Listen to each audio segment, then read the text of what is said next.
तात्या को बाबा का आशीर्वाद। शिरडी में सबसे पहले साईं बाबा ने वाइजाबाई के घर से ही भिक्षा ली थी। वाइजाबाई एक धर्मपरायण स्त्री थी। उनकी एक ही संतान तात्या था, जो पहले ही दिन से साईं बाबा का परम भक्त बन गया था। वाइजाबाई ने यह निर्णय कर लिया था कि वह रोजाना साईं बाबा के लिए खाना लेकर स्वयं ही द्वारिकामाई मस्जिद जाया करेगी और अपने हाथों से बाबा को खाना खिलाया करेगी। अब वह रोजाना दोपहर को एक टोकरी में खाना लेकर द्वारिकामाई मस्जिद पहुंच जाती थी। कभी साईं बाबा धूनी के पास अपने आसन पर बैठे हुए मिल जाया करते थे और कभी उनके इंतजार में वह घंटों तक बैठी रहती थी। वह ना जाने कहाँ चले जाते थे। इन सब के बावजूद वाइजाबाई उनका बराबर इंतजार करती रहती थी। कभी कभार बहुत ज्यादा देर होने पर मैं उन्हें ढूंढने के लिए निकल जाया करती थी। कभी कभी जंगलों में भी ढूंढने के लिए चली जाती थी। कड़कड़ाती धूप हो या मूसलाधार बारिश अथवा हड्डियों को कपा देने वाली ठंड हो, वाइजाबाई साईं बाबा को ढूंढती फिरती और जब उसे कहीं नहीं मिलते थे तो वह निराश होकर फिर द्वारिकामाई मस्जिद लौट आती थी। एक दिन वाइजाबाई जब बाबा को खोजती थकी मांदी मस्जिद पहुंची तो उसने बाबा को धूनी के पास अपने आसन पर बैठे पाया। वाइजाबाई को देखकर बाबा बोले, माँ, मैं तुम्हें बहुत ही कष्ट देता हूँ।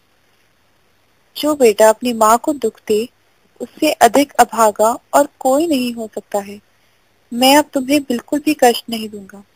जब भी तुम खाना लेकर आया करोगी मैं तुम्हें मस्जिद में ही मिलूंगा। साईं बाबा ने वाइजाबाई से कहा। उस दिन के बाद बाबा खाने के समय कभी भी मस्जिद से बाहर ना जाते थे।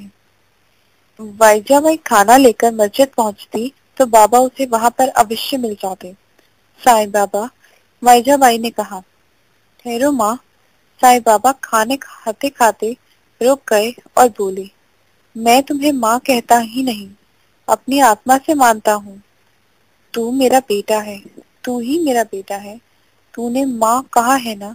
वाइजाबाई प्रसन्नता से गदगद होकर बोली, तुम बिल्कुल ठीक कहती हो माँ। मुझ जैसे अनाथ, अनाश्रित और अभागों को अपना बेटा बनाकर तुमने बड़े पुण्य का काम किया है माँ। साईं बाबा ने कहा, इन रोटियों में जो तुम्हारी ममता है, क्या पता मैं तुम्हारे इस ऋण से कभी मुक्त हो पाऊंगा या नहीं। यह कैसी बात कर रहा है तू बेटा। माँ बेटे का कैसा ऋण। यह तो मेरा कर्तव्य है। कर्तव्य में ऋण की बात कहाँ। वाइजाबाई ने कहा, इस तरह की बातें आगे से बिल्कुल मत करना। अच्छा नहीं करूंगा माँ, फिर कभी नहीं कहूंगा। साईं बाबा ने जल्दी से अपने दोनों कानों को हाथ लगाकर कहा, तुम घर जाकर तात्या को भेज देना। वो तो लकड़ी बेचने गया है, आते ही भेज दूंगी। कहने के पश्चात वाइजाबाई के चेहरे पर सहसा गहरी उदासी छा गई। वाइजाबाई की आप बीती सुनकर साईं बाबा की आंखें भीग गईं। वे कुछ देर तक मौन बैठे रहे और फिर बोले, वाइजमा, भगवान भला करेंगे, फिक्र मत करो। सुख और दुख तो इस जिंदगी के जरूर अंग है।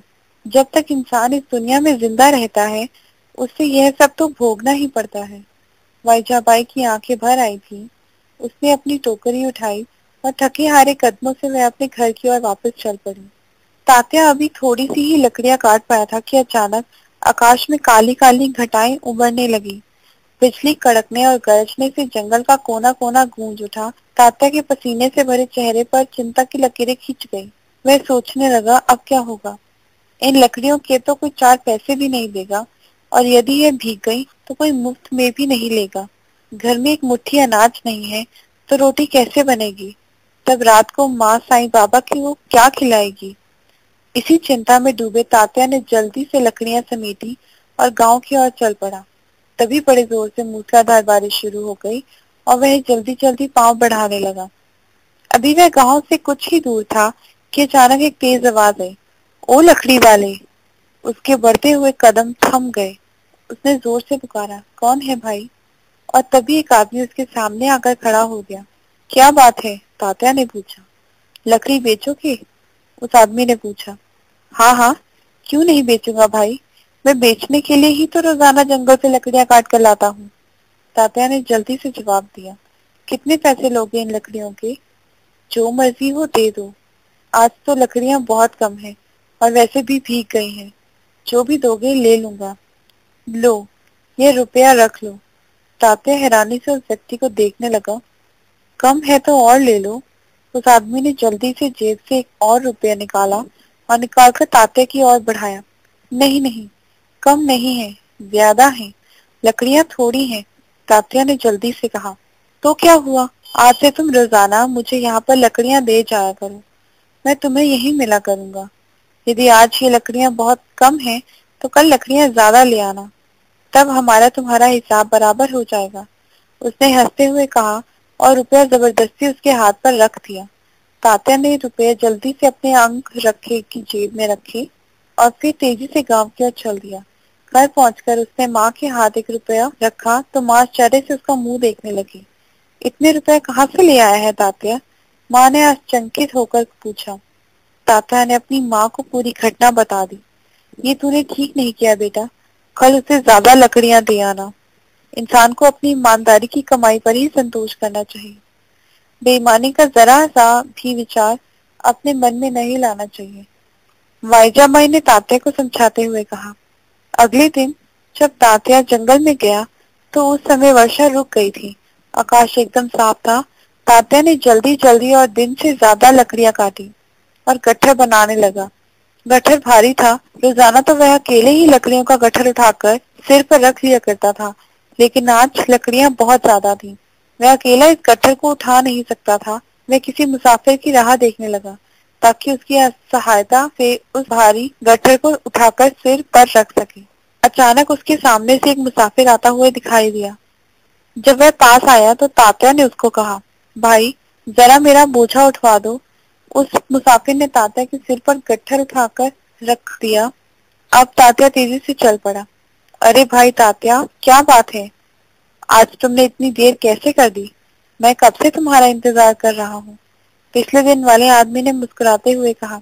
आज लकड़ियां और दिन के मुकाबले ज्यादा हैं। रोजाना लकड़ियां कम होती थी, इसलिए मैं अकेला ही गट्ठर उठाकर सिर पर रख लेता था।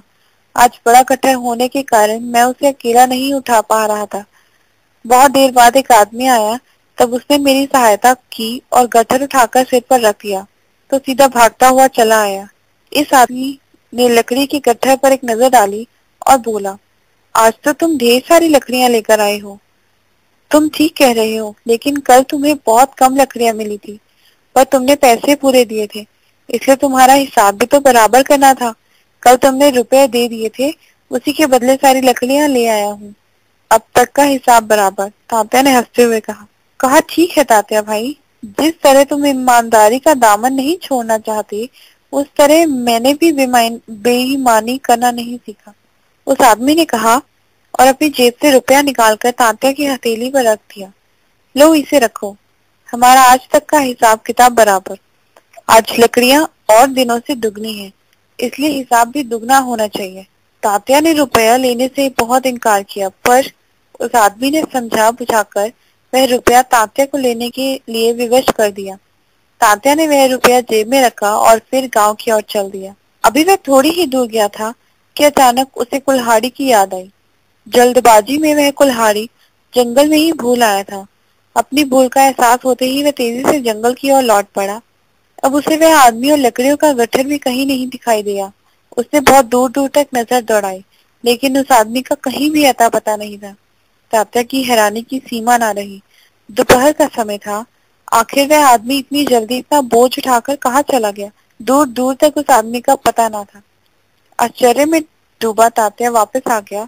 वह इस बात को किसी से कहे या ना कहे, इस बात का फैसला नहीं कर पा रहा था। घर आकर वह अपनी माँ के साथ द्वारिका माई मस्जिद आया।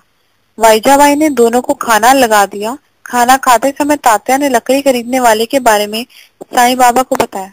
साईं बाबा बोले, तात्या, इंसान को वही मिलता है जो परमात्मा ने उसके भाग्य में लिखा होता है। इसमें कोई संदेह नहीं है कि बिना मेहनत किए धन नहीं मिलता। फिर भी धन प्राप्ति के मनुष्य के कर्मों का भी योगदान होता है। वैसे चोर डाकू भी चोरी डाका डालकर लाखों रुपया ले आते हैं, लेकिन वे सदैव गरीब के गरीब ही बने रहते हैं। ना तो उन्हें समय पर भरपेट भोजन ही मिलता है और ना चैन की नींद आती है, जबकि एक गरीब आदमी थोड़ी सी मेहनत करके इतना पैसा पैदा कर लेता है जिससे बड़े आराम से उसका और उसके परिवार का गुजर बसर हो सके। वह स्वयं ही इत्मीनान से रूखी सूखी खाता है और चैन की नींद सोता है तथा मुझ जैसे फकीर की झोली में भी रोटी का एक आध टुकड़ा डाल देता है। तुम्हें जो कुछ मिलता है ये तुम्हारे भाग्य में लिखा है, लेकिन वह आदमी और लकड़ियों का गट्ठर कहाँ गायब हो गए? तात्या ने हैरानी से पूछा। भगवान के खेल भी बड़े अजीब अजब गजब है तात्या, इंसान अपनी साधारण आंखों से उसे नहीं देख पाता। साईं बाबा ने गंभीर होकर कहा, तुम्हें बेवजह परेशान होने की कोई जरूरत नहीं है। यह तो देने वाला जानता है वह किस ढंग से और किस जरिए से रोटी दे देता है। भगवान जब किसी भी प्राणी को इस दुनिया में भेजता है तो उसने भेजने से पहले उन सभी चीजों को भेज देता है जिसकी उस जन्म लेने वाले को जरूरत पड़ती है। साईं बाबा ने तात्या को बड़े ही प्यार से समझाया। तात्या साईं बाबा के चरणों में गिर गया। उसने साईं बाबा की बात पर सहसा विश्वास नहीं हो पा रहा था। वह कहना चाहता था कि बाबा यह सब आपका ही करिश्मा है। इस प्रकार का खेल खेलकर आप ही उसकी रोटी का इंतजाम कर रहे हो। इस उसने बहुत चाहा कि वह इस बात को साईं बाबा से कहे, पर वह कह नहीं पाया और केवल आंसू टपकाता रह गया। वास्तव में तात्या के मन में साईं बाबा के प्रति अपार श्रद्धा और अटूट विश्वास था। इसी कारण बाबा का भी उस पर विशेष नहीं था। अचानक साईं बाबा उठकर खड़े हो गए और बोले, चलो तात्या, घर चलो, कहकर मस्जिद की सीढ़ियों की ओर चल दिए। साईं बाबा सीधे वाइजाबाई की उस कोठरी में गए जहाँ पर वह सोया करती थी। उस कोठरी में एक पलंग पड़ा था। तात्या, एक फावड़ा ले आओ। साईं बाबा ने कोठरी में चारों ओर निगाहें घुमाते हुए कहा। तात्या, फावड़ा ले आओ। और इसी प्रकार तात्या फावड़ा ले आया।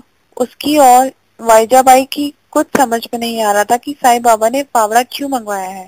तात्या, इस पलंग के सिरहाने वाले दाएं ओर के पाए के नीचे खोदो। इतना कहकर साईं बाबा ने पलंग एक और सिरका दिया। ये क्या है? तात्या ने पूछा। खोदो तो सही, साईं बाबा ने कहा। तात्या ने अभी 3-4 फावड़े ही मारे थे कि अचानक फावड़ा किसी धातु से टकराया। धीरे धीरे मिट्टी हटाओ तात्या, साईं बाबा ने गड्ढे में झांकते हुए कहा। तात्या फावड़े से धीरे धीरे मिट्टी हटाने लगा। कुछ देर बाद उसने तांबे का एक कलश निकालकर साईं बाबा के सामने रख दिया। इसे खोलो तात्या। तात्या ने कलश पर रखा ढक्कन हटाकर उसे फर्श पर उलट दिया। देखते ही देखते उस कलश में से सोने की अशर्फियां, मूल्यवान जेवर और हीरे निकलकर बिखर गए। यह तुम्हारे पूर्वजों की संपत्ति है। तुम्हारे भाग्य में ही मिलना लिखा था। तुम्हारे पिता के भाग्य में यह संपत्ति नहीं थी। साईं बाबा ने कहा, इसे संभाल कर रखो और समझदारी से खर्च करो। वाइजा और तात्या के आश्चर्य का कोई ठिकाना ना था। वे उस अपार संपत्ति को देख रहे थे और सोच रहे थे कि यदि उन पर साईं बाबा की कृपा ना होती तो यह संपत्ति उन्हें कभी भी प्राप्त ना होती। तात्या ने अपना सिर साईं बाबा के चरणों पर रख दिया और फूट फूट कर बच्चों की तरह रोने लगा। वाइजाबाई बोली, साईं बाबा, हम यह सब रखकर क्या करेंगे? हमारे लिए तो रूखी सूखी रोटी ही बहुत है। आप ही रखिए और मस्जिद के काम में लगा दीजिए। साईं बाबा ने वाइजाबाई का हाथ पकड़कर कहा, नहीं माँ, यह सब तुम्हारे भाग्य में था। यह सारी संपत्ति केवल तुम्हारी है। मेरी बात मानो, इसे अपने पास रखो। साईं बाबा की बात को वाइजाबाई को मानना ही पड़ा। उसने कलश रख लिया। तभी साईं बाबा चुपचाप उठकर अपनी मस्जिद में वापस आ गए और धूनी के पास इस प्रकार लेट गए जैसे कुछ हुआ ही नहीं है। तात्या ने इस संपत्ति से नया मकान बनवा लिया और बहुत ही ठाट बाट से रहने लगा। गांव वाले हैरान थे कि अचानक तात्या के पास इतना पैसा कहाँ से आ गया। वे इस बात को तो जानते थे कि साईं बाबा तात्या की माँ वाइजीबाई को माँ कहकर पुकारते हैं और तात्या ने अपने भक्ति या शिष्य की तरह नहीं बल्कि छोटे भाई के समान स्नेह करते हैं। अतः सबको विश्वास हो गया था कि तात्या पर साईं बाबा की ही कृपा हुई है। इसी प्रकार कृपा से वह देखते देखते ही संपन्न हो गया है। तात्या को संपन्न देख धन के लोभी लालची लोग भी साईं बाबा के पास जाने लगे। रात दिन सेवा किया करते थे कि साईं बाबा प्रसन्न हो जाएं और उन्हें भी धनवान बना दे। साईं बाबा उन लोगों की भावनाओं को अच्छी तरह से जानते थे। वह ना तो उन्हें मस्जिद में आने से रोकते थे और ना ही उन्हें डांटते थे।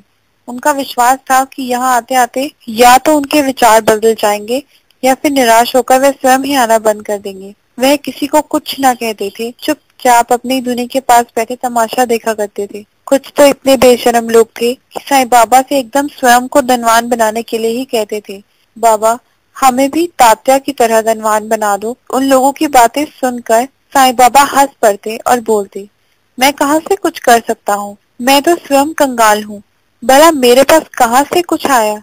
साईं बाबा का ऐसा जवाब सुनकर सब चुप रह जाते और फिर आगे कोई भी कुछ न कह पाता।